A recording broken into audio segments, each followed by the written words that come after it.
This is Guardian Radio, your station for up-to-the-minute news, intelligent, interactive, and engaging conversation. 96.9 FM. The views and opinions of the hosts and guests are their own and do not necessarily reflect the position of the management and staff of Guardian Network.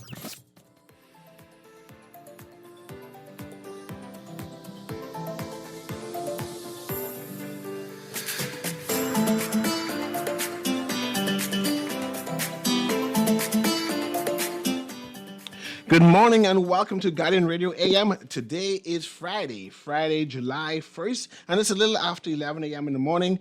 Once again, this is C.A. Newry, and I shall be your host for today as we mark the countdown to the country's Independence Day celebration.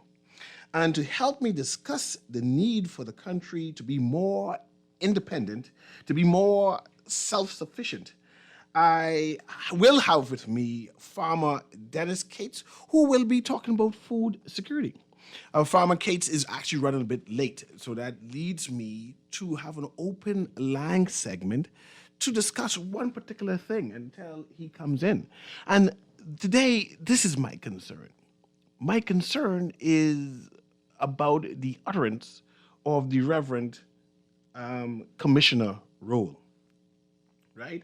And Commissioner Paul Roll of late is about to retire. He's about to become a diplomat to represent the country as an ambassador. And congratulations to him. If you can remember, I had some concerns about the position of Commissioner of Police and how we as a country select our Commissioner of Police, whereas other Caribbean nations have an election or have an interview process where the best of the best comes forward and interview for the job. But here in the Bahamas, Commissioner of Police seemingly comes by kisses and favors. I'm not sure how Paul Rowe got to be commissioner, but I'm sure to show the history of our force, it happened like how it happens, always happens.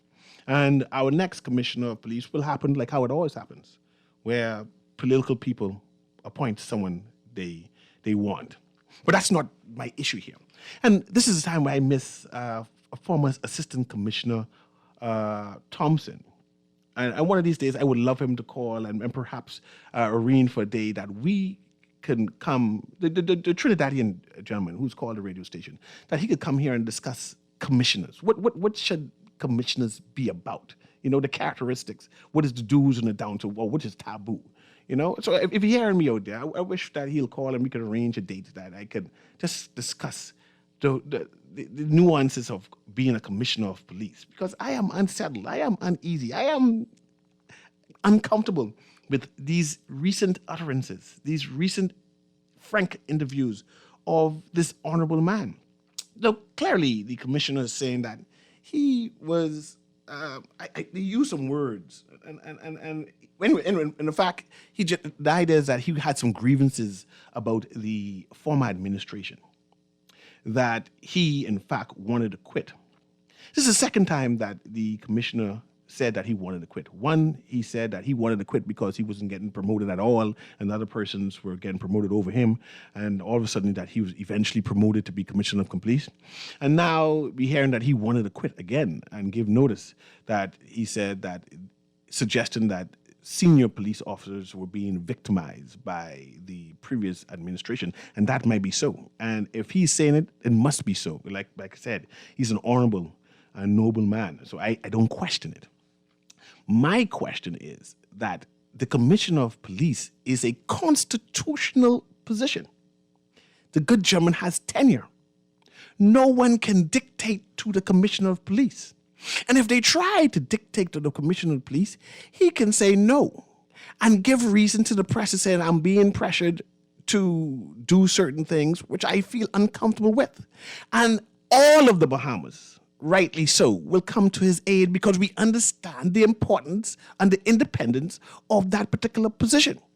So to hear on the backdrop that the Commissioner of Police is saying that he felt pressured, he felt cornered, he felt that he couldn't say anything, makes me think or conclude, and to quote the former Commissioner Rowell, that perhaps some people's girly type men.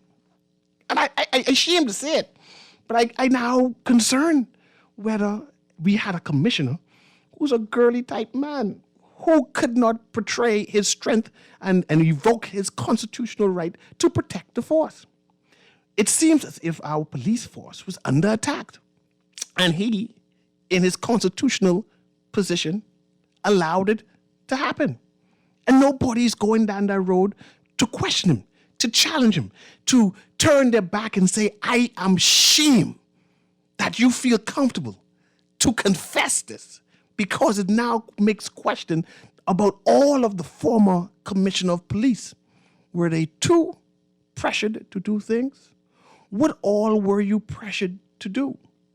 Especially in a narrative where we hearing political mischievousness, where we see in political parties targeting political people, right? And purposely manipulating, manhandling. I believe, what the judge said? The judge said that the senior police officer doctored telephone calls.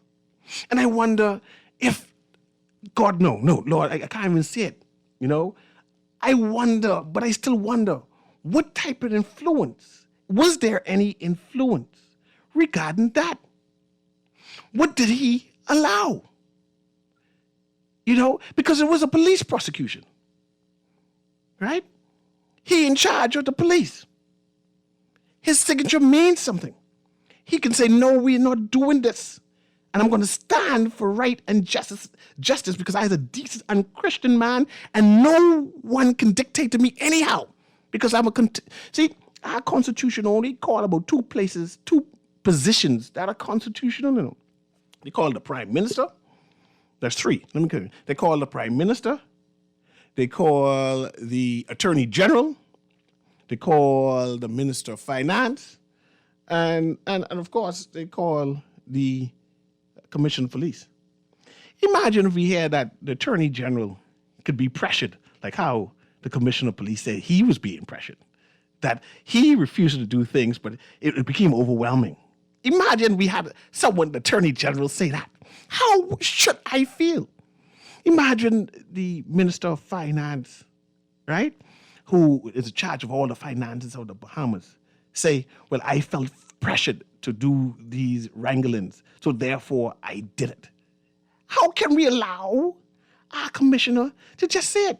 And then let me see where he said. He went on a quote-unquote police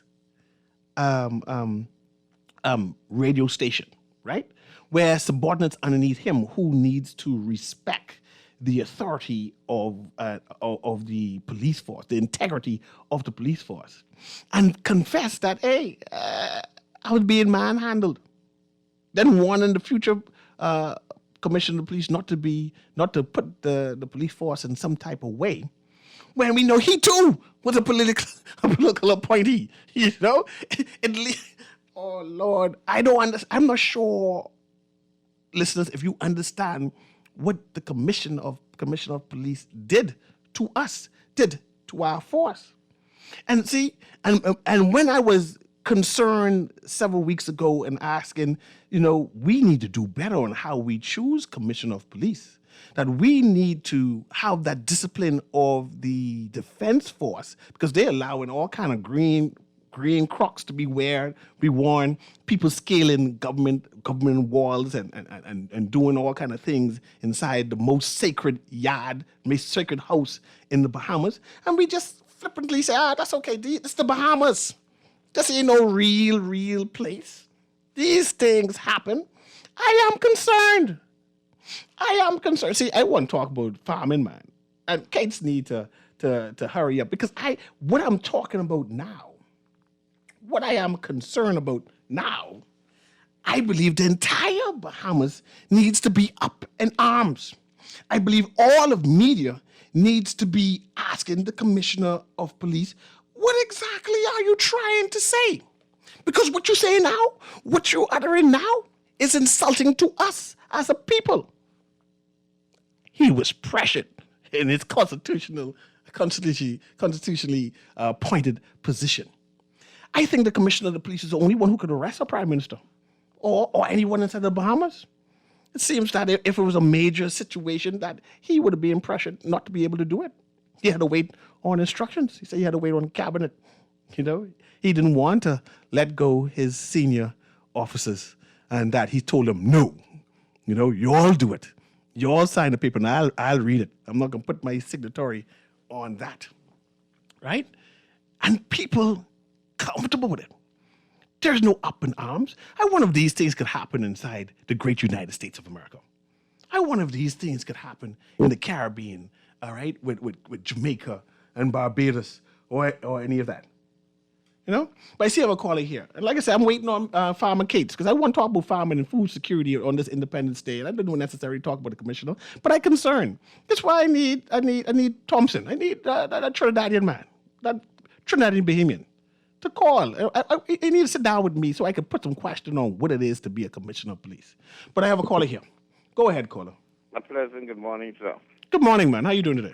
And to me, Mr. Paul Thompson is a Bahamian, not a Trinidadian Bahamian. He was here before independence.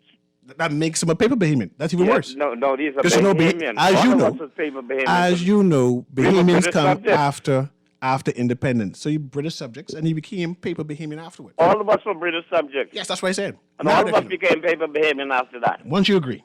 All right. So what I have a problem with now, there's two things.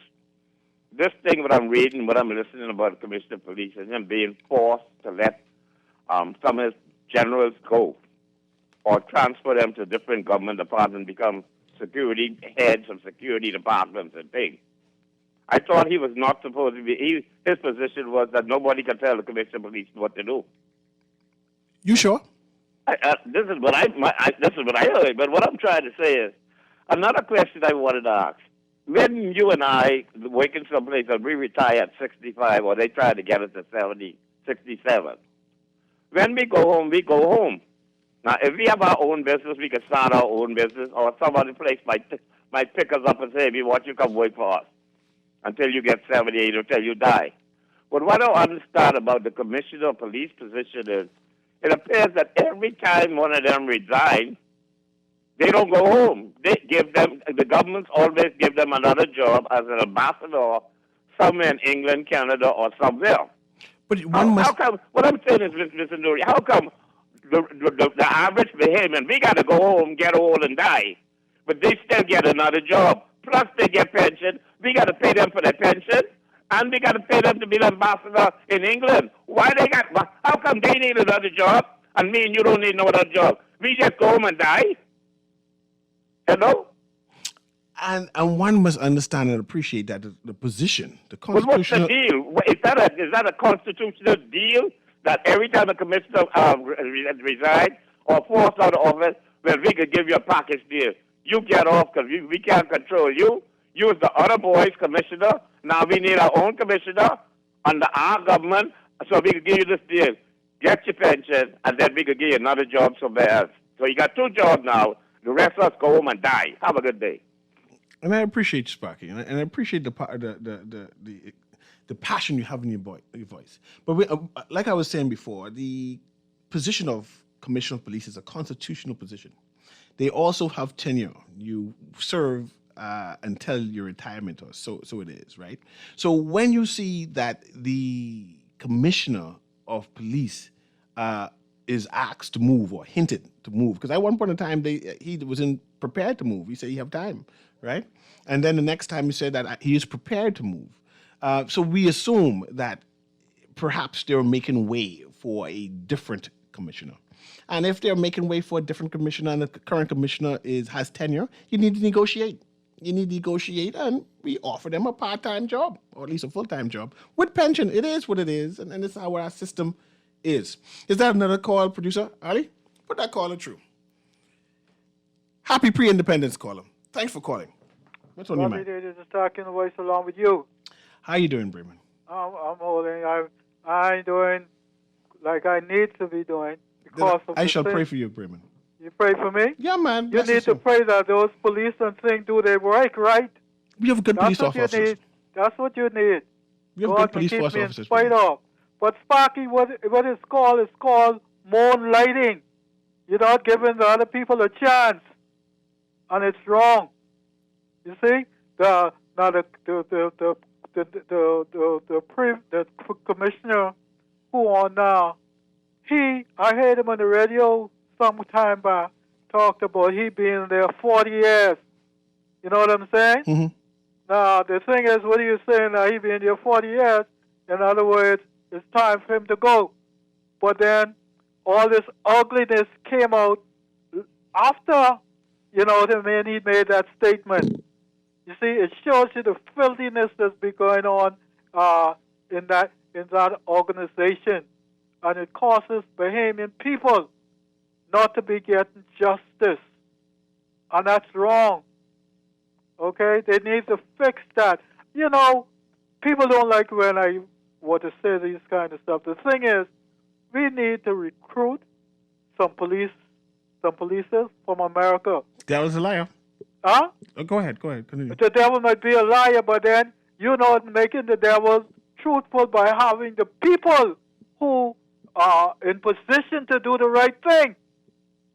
They continue milking the Bahamian people and causing the Bahamian people to suffer. And you're not doing anything about it, but saying the devil is a liar. You sound like you like ugliness. No. Thank you. Bye. Thank you very much, Berman. I appreciate your passion, man. I have another caller there. Go ahead, caller. Thanks for holding. Good morning. How you doing, my friend? I'm always good, man. Blessings to you. Great show. Let me see if I can help you here. Try help me out. Remember me, I keep telling you, nothing will change in this country until the old school die out, until we get rid of them people. You see, because let me tell you what's telling us why government can keep going out the money for these civil servants. We know 30,000 of them need to go home now. They all start by 30,000 and they keep hiring these people. And like Sparky said, these people get double pension and I think they triple depend. The Prime Minister, because you have too much power, he can get mad and fight any cabinet minister. You heard something a while ago say constitutional position, Attorney General, Commission Police, and probably one or two others. See, this country, nothing can change. Nothing. This family funds love it. This boys club is lost and needs this stuff. And God will put us so that the real behemoths, I'm growing this country come 2027. And when I say real behemoths, I talk about the 1973 behemoths who go republic and who we can swear our allegiance to the people of the Republic of the Bahamas, not the Queen or from the successors. That's why they treat us the way they treat us. They tax us there. They don't give us nothing. We don't get nothing in this country, you know. Foreigners come to this country, get all kinds of concessions, free land, everything. But we, the real people, the heirs of this country can't get nothing but tax rates. But taxation. But I blame us. Why I blame us? We do passive. So let me put it say, but if you don't fight it, then you don't do you do the habit. And time to take my call, my brother. I appreciate it. I appreciate your passion, and thanks for calling in and contributing. Right? Have a text here. But this is the problem in our country. Not only do citizens know and do not know and understand their rights and the laws of this land, but now the Commissioner of Police, a constitutional position, don't seem to know his powers either. Isn't that sad and scary? It is sad, and it is scary, and I am concerned. There's a dark cloud around the police force, right?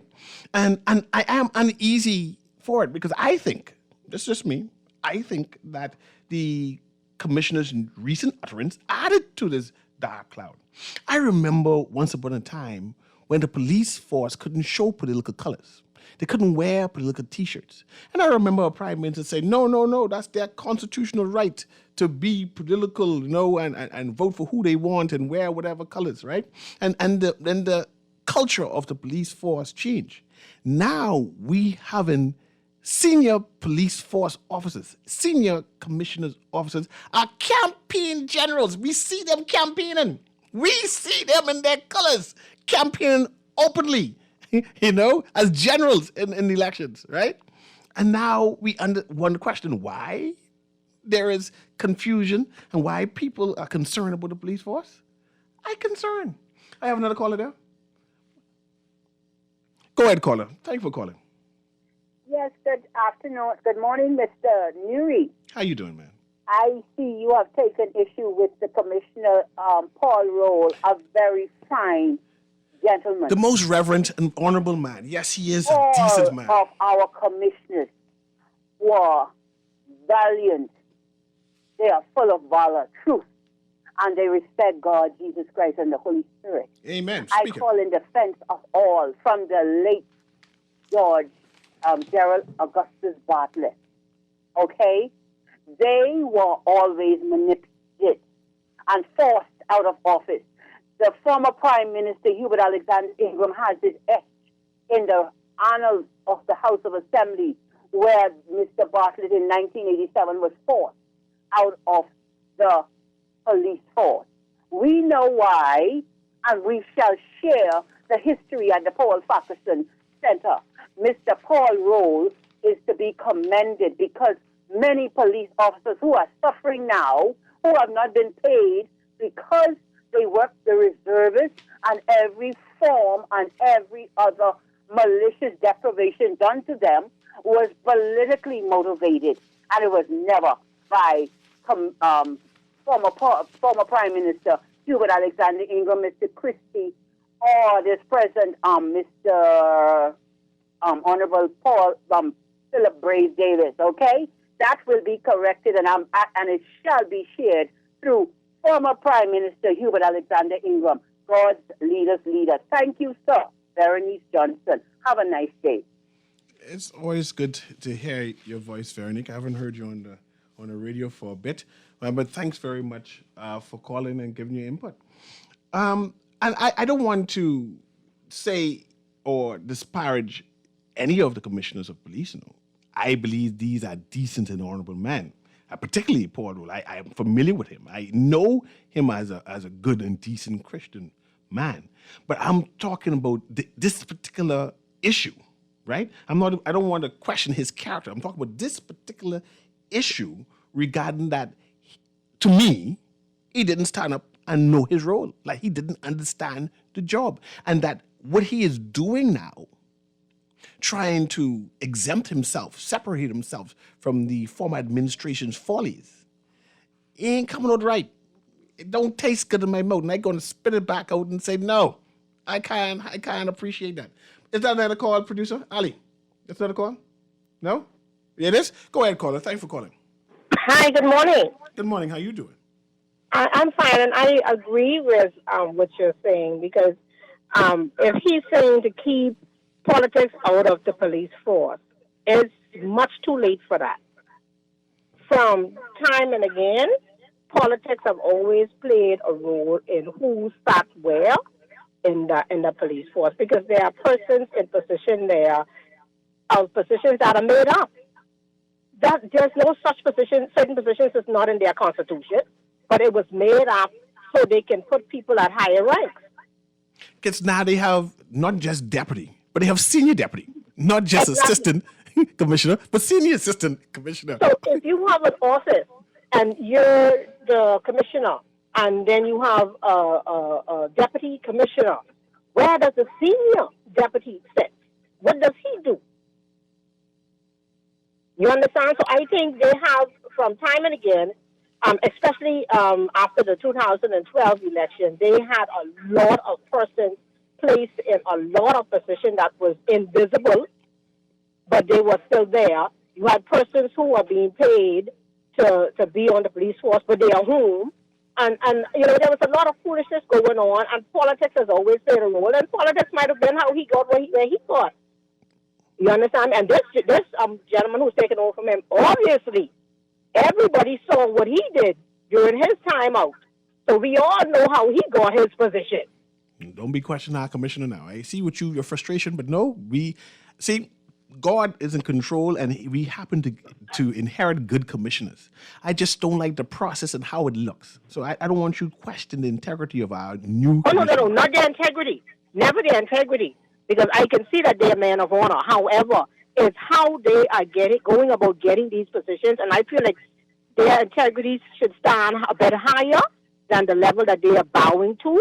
They should say, you know what, let me gracefully bow out and allow someone to be picked to put there who is more deserving for who they are, rather than you picking me because I was your political general. You understand me? I don't feel like politics should play any role in any government and establishment, but it's heavily there. I hear you, Colin, and I appreciate you, man. And I my feelings align with yours, so I appreciate what you're saying. Right? Thank you very much. And my concern is moving forward. How do we want to look Is that a caller? Blink it? No, right? Okay. How do we want to look at the police force? What is it, right? It's like I said, there's a dark cloud over it. And I believe that the recent utterance of our commissioner, former commissioner, added to it. It didn't alleviate anything, right? It mind you, I understand the frustrations of the commissioner of police, of Paul Roll. I understand that he was frustrated. And I'm assuming that he's speaking out of frustration, trying to explain what had occurred. But it does not add to the story. In fact, it takes away from him, I think.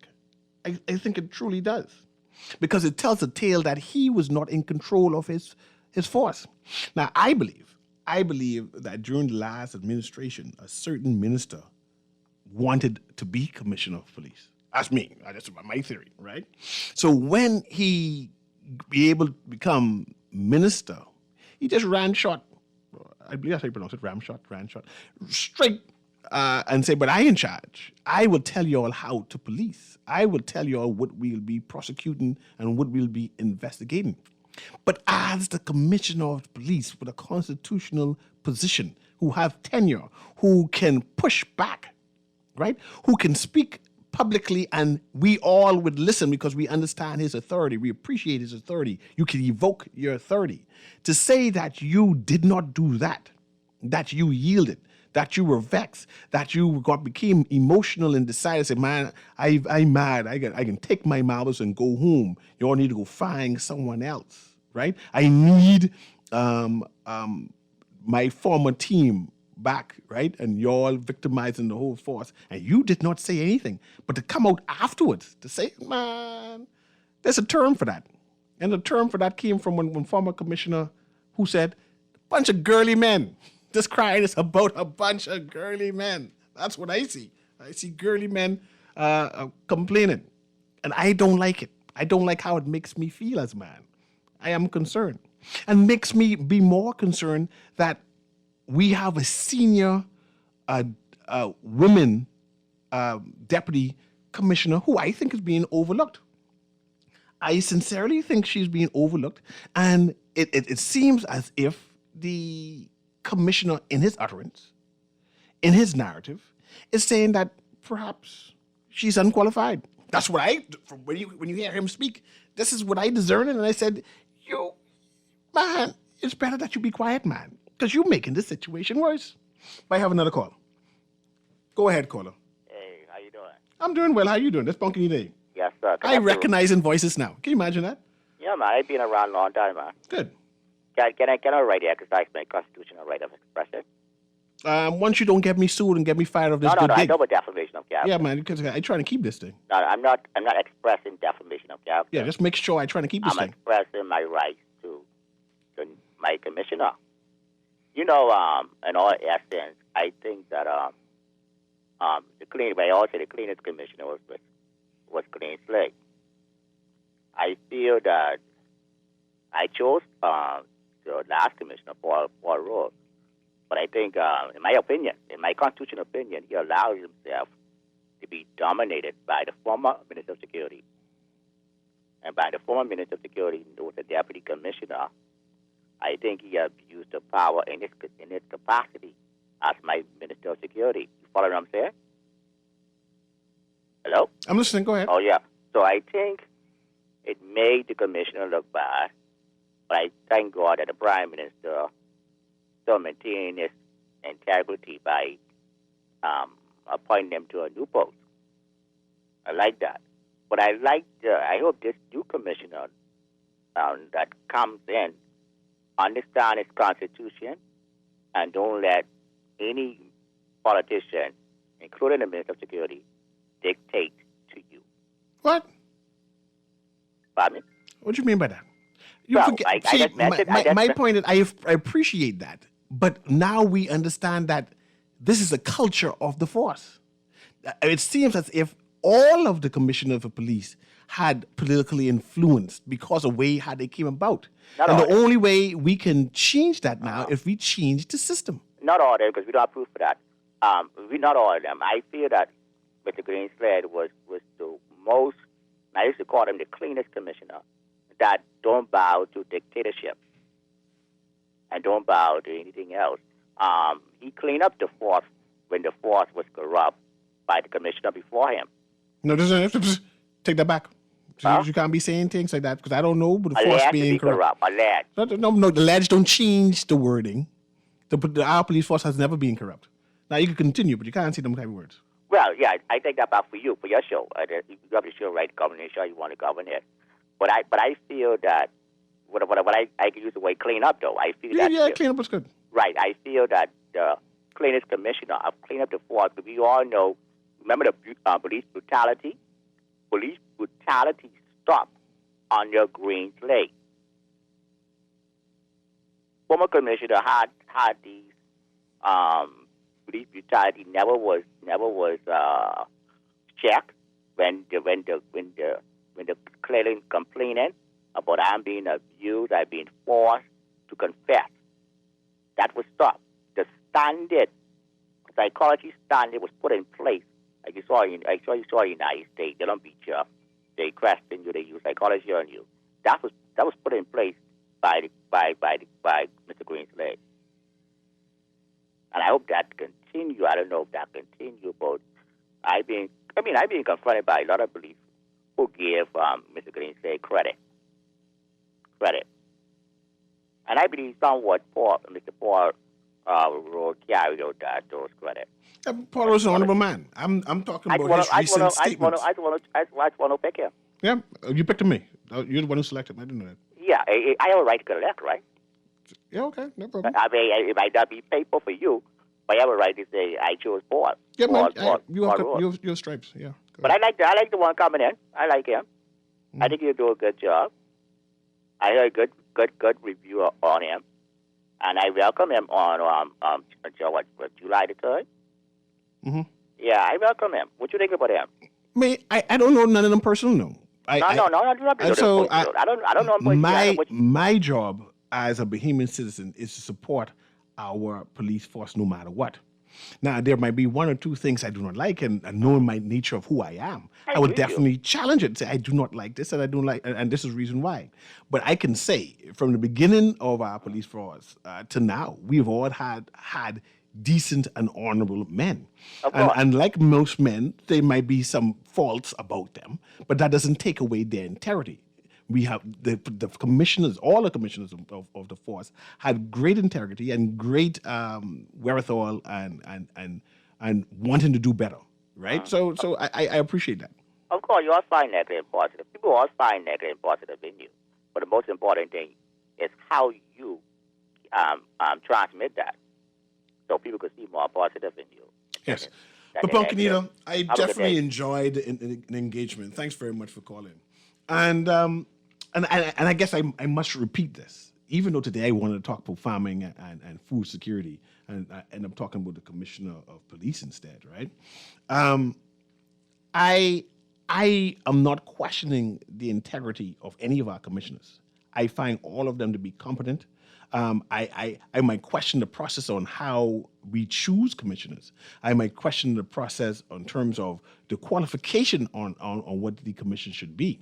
Right, but the gentlemen, and it has been only men, the gentlemen who they have chosen thus far have been most competent and they have done an efficient job.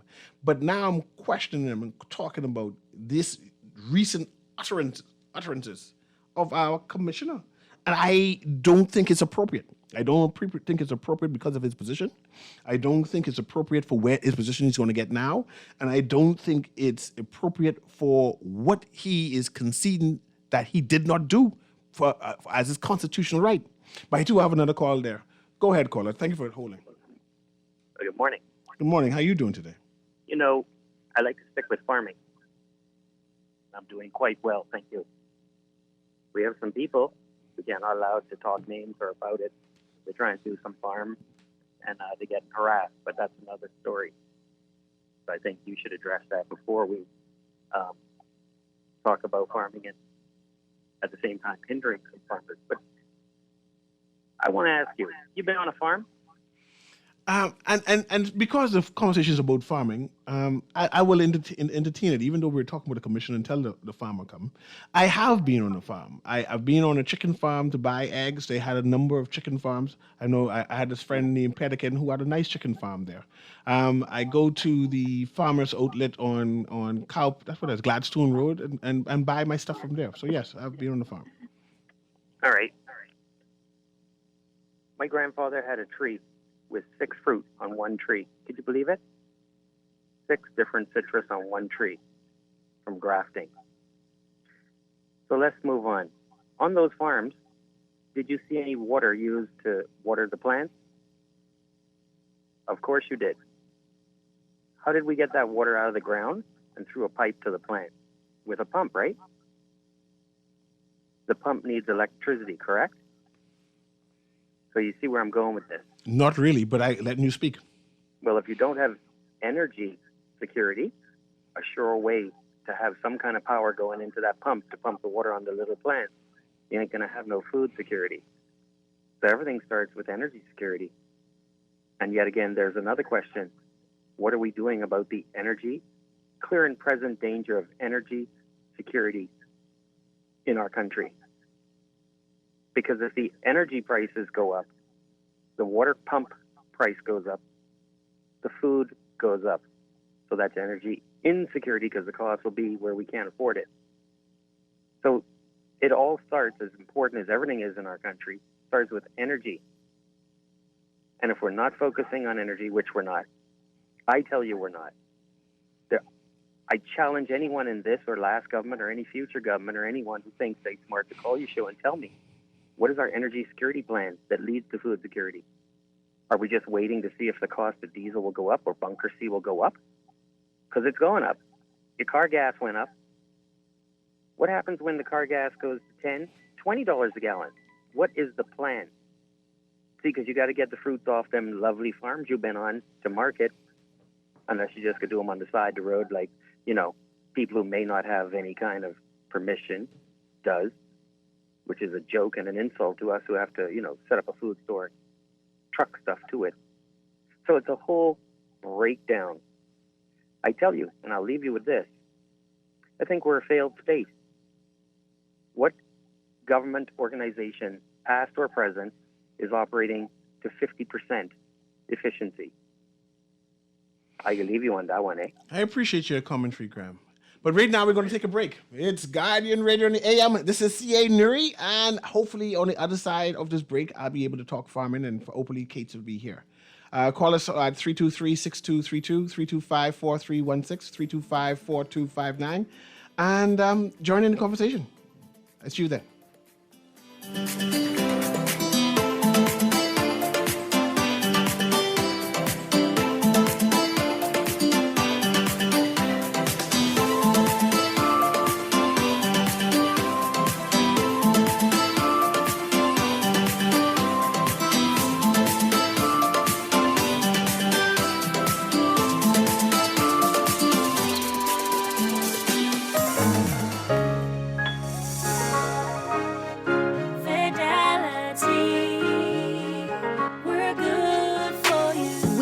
How important collecting your money can be to the success of your business.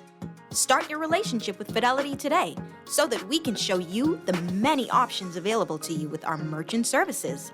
From click and pay options online to merchant terminals and e-commerce options. We're here to help your business succeed. For more details, speak to one of our business development officers at 356-7764 in Nassau or 352-6676 in Freeport. Visit our website at fidelitygroup.com or visit any of our branches.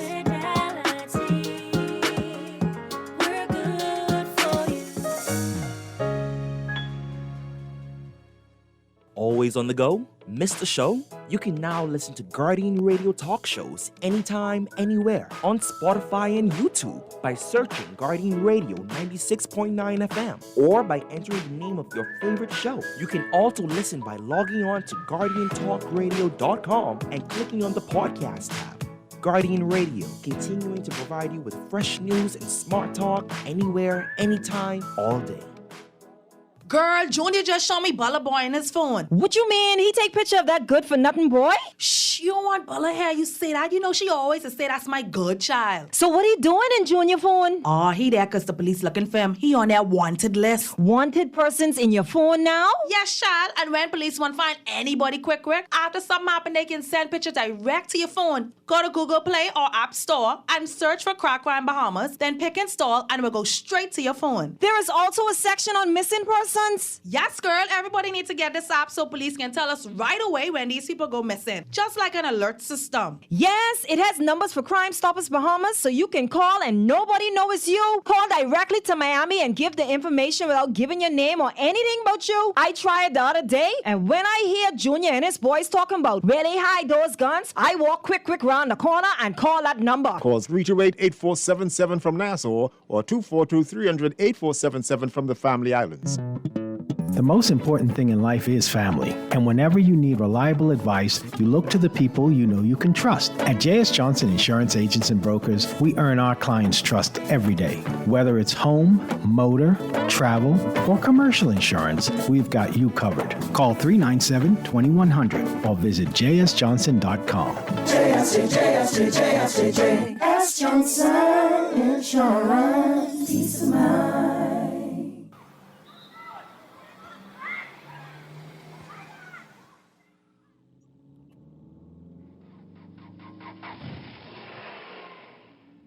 Mommy, guess what I did in school today?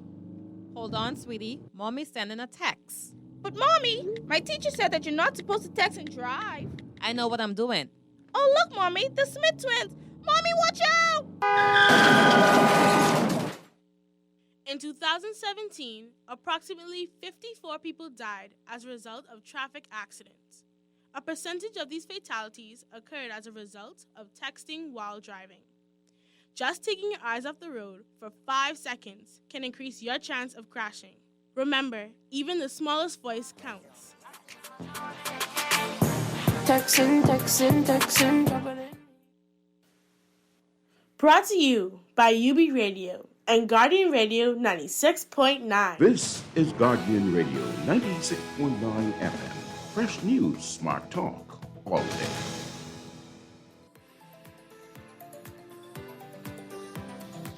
And welcome back to Guardian Radio. My guest is actually here. He's actually downstairs, but he had some issues finding Nassau Guardian. I thought everybody in the world, in the Bahamas, knew where Nassau Guardian is. So it's going to take some time to get upstairs. So I guess the last 5 minutes will be on him if he could get up here as soon as possible. So that means I will have another day to discuss farming in the Bahamas, right? So I am eager to have some good conversation with Farmer Cates because he's a passionate farmer and I believe that his voice needs to be heard. But I see I have another caller there. Yeah? Go ahead, caller. Thanks for holding. Caller, can you hear me? Yes, CA, sorry to call you back, but I just wanted to run some numbers by you. We import, I'm told, $2.1 billion in food, and it pays 10% VAT. So that would be $200 million. So if someone importing food gives $200 million to a government, plus there's duty on some of the items, so let's say $300 to $400 million in tax, do you think I, as a government, would be inclined to help a farmer who just keeps nagging me for crown land and, fertilizer and money to help get his farm going? Or would I be more willing to gravitate towards the people giving me $200 to $400 million in tax for the food they bring in? Grandma, and what I'll do for you is I'm inviting Farmer Cates back. And on that day, I'll have you call in and you can run through all these numbers and hopefully Farmer Cates will be able to understand these numbers that you're regurgitating. Is that good? Thanks. So as I wait for Kate to come upstairs, I see that the Minister of Health is commenting on an incident, an alleged incident that happened at the hospital, the National Hospital recently, where initially they said that a young girl was assaulted in some way, right?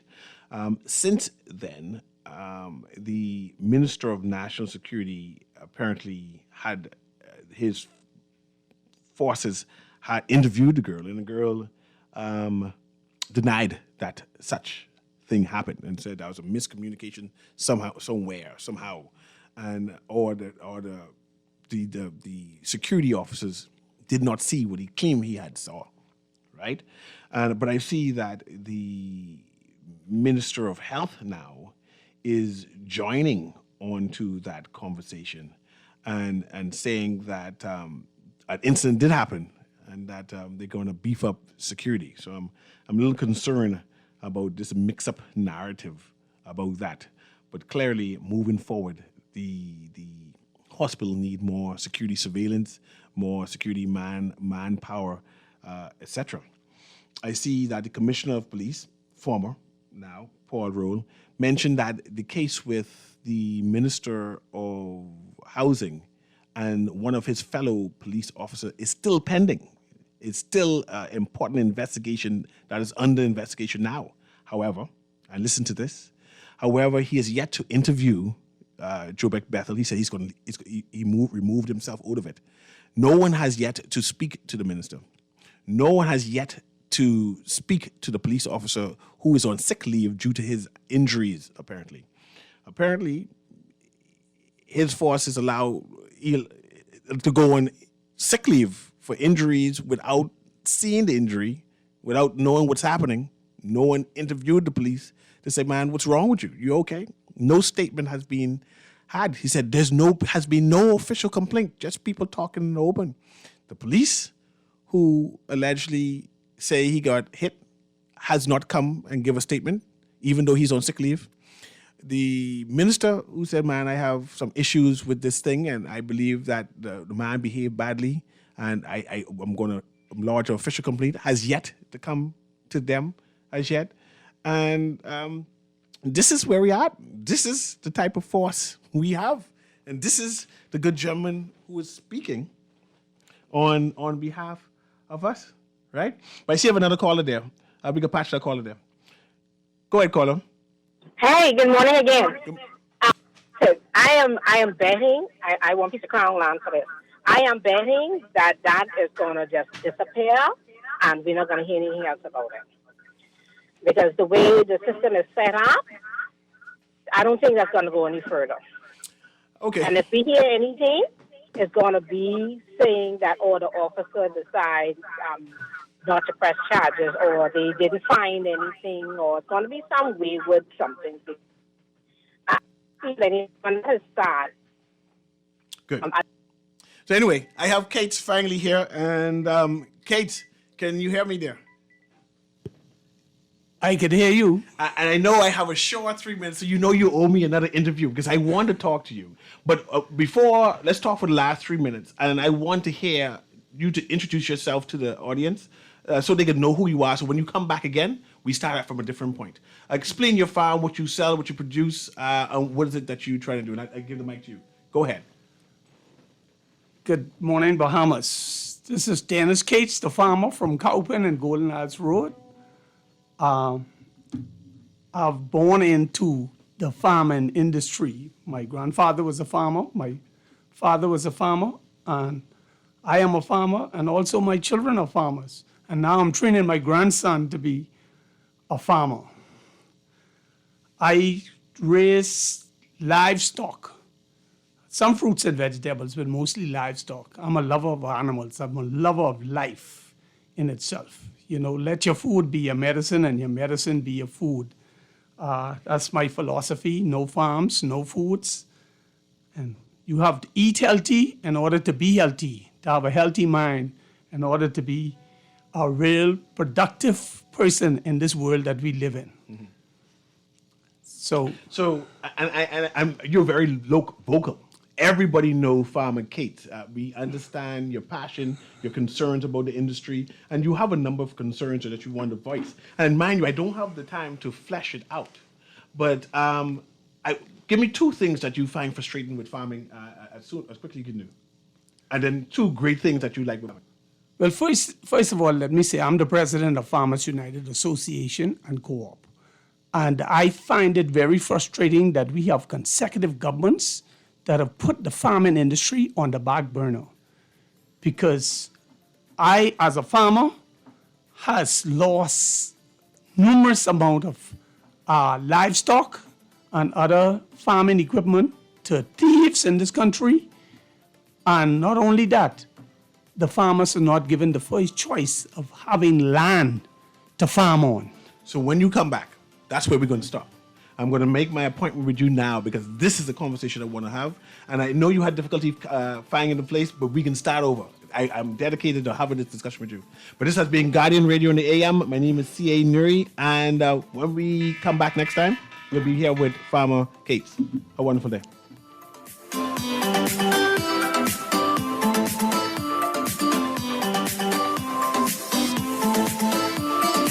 This is Guardian Radio, 96.9 FM, Nassau, Bahamas.